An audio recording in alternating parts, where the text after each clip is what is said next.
بسم اللہ الرحمن الرحیم۔ السلام علیکم ناظرین گرامی، ویڈیو میں بات کریں گے کہ سعودی عربیہ کے فارن منسٹر اور یو اے ای کے فارن منسٹر نے حالیہ دنوں پاکستان کا دورہ کیا تھا۔ اس دورے کے حوالے سے آپ کو کچھ ایسی تلخ حقیقتیں بتائیں گے جو آپ سن کر دنگ رہ جائیں گے۔ ناظرین گرامی، ویڈیو شروع کرنے سے پہلے چھوٹی سی گزارش ہے کہ چینل کو سبسکرائب کر لیں، گھنٹی کے نشان کو دبا لیں تاکہ لیٹسٹ نیوز آپ تک پر وقت پہنچ پائے۔ ناظرین گرامی، یو اے ای جو کہ پاکستان کا اسلامک برادر ملک ہے، اس کے فارن منسٹر کچھ دن پہلے شیخ عبداللہ بن زید ال نہیان پاکستان آتے ہیں، اور پاکستان یہ چاہتا تھا کہ شیخ عبداللہ بن زید ال نہیان کشمیر کے مدعے کے اوپر پاکستان کی حمایت دے، لیکن ایسا نہیں ہوا۔ شیخ عبداللہ نے پاکستان میں کہا کہ کشمیر کا جو مدعا ہے وہ بھارت اور پاکستان کا اپنا مدعا ہے، ہمارا اس مدعے سے لینا دینا نہیں۔ ناظرین گرامی، آپ کو یہ آگاہ کرتے چلیں کہ یو اے ای وہ واحد ملک ہے جس نے نریندر مودی کو order of the Zaid,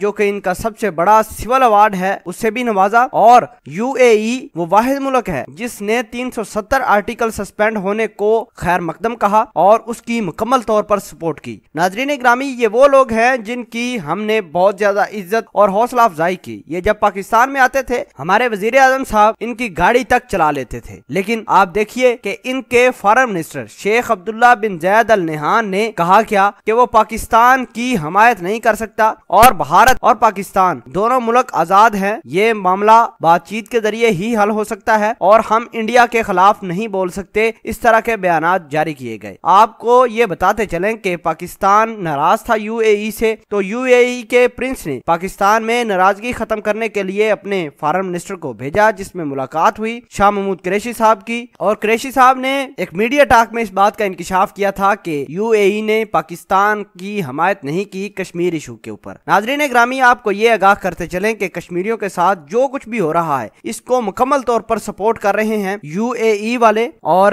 you اے ای نے کچھ دن پہلے بیان جاری کیا تھا کہ انڈیا کا بہت زیادہ پیسہ دبئی کے اندر ہے، اس کے بہت سارے ورکرز دبئی کے اندر ہیں، اور دبئی یہ نہیں چاہتا کہ انڈیا کے ساتھ تعلقات خراب کر کے اس کی اکانومی اور اس کا انفراسٹرکچر تباہ ہو جائے۔ کشمیر کا ایشو پاکستان اور انڈیا کا ایشو ہے، یہ خود ہی سالو کریں۔ کشمیر کے ایشو کے حوالے سے یو اے ای کا کوئی لینا دینا نہیں۔ اس کے ساتھ ہی سعودی عربیہ کے وزیر خارجہ عادل الجبیر بھی پاکستان تشریف لائے۔ انہوں نے پاکستان کی بات سنی، اور شہزادہ محمد بن سلمان کو عمران خان اور وزیر خارجہ شاہ محمود قریشی کا جو پیغام تھا وہ ان کو پہنچانے کی بات کی ہے۔ اب دیکھنا ہوگا کہ سعودی عربیہ کس طرح کا ری ایکشن کرتا ہے اس کشمیر ایشو کے حوالے سے، کیونکہ مسلم ورلڈ کو چاہیے کہ کشمیریوں کے ساتھ کھڑا ہونا چاہیے، کشمیریوں کے ساتھ جو کچھ بھی ہو رہا ہے اس کو کنڈیم مکمل طور پر کرنا چاہیے، اور بھارت کے ساتھ تعلقات ختم کرنے کا اعلان کرنا چاہیے۔ لیکن ابھی تک کسی قسم کی اس طرح کی سپورٹ پاکستان کو مسلم ورلڈ سے حاصل نہیں ہو پائی۔ آپ کو یہ بتاتے چلیں کہ پاکستان مکمل طور پر تیار ہے، بھارت جس ملک کی سپورٹ لینا چاہے لے لے، اس سے ہمیں کوئی پرواہ نہیں ہے۔ آپ کو یہ بھی بتاتے چلیں کہ اگر بھارت نے کسی قسم کی کوئی شرارت کی یا کسی اسلامک ورلڈ کو استعمال کرتے ہوئے پاکستان کے خلاف کوئی بھی جارحیت کی، تو اس کا تماشا انشاءاللہ بنائیں گے۔ پاکستان کا حصہ ہے کشمیر، اور کشمیر بنے گا پاکستان انشاءاللہ۔ ہماری پاک فوج، ہماری آئی ایس آئی مکمل طور پر بالکل تیار ہے۔ کسی قسم کی اگر کوئی بھارت جارحیت کرتا ہے تو انشاءاللہ ان کا نشر پوری دنیا دیکھے گی۔ پاکستان زندہ باد، کشمیر پائندہ باد۔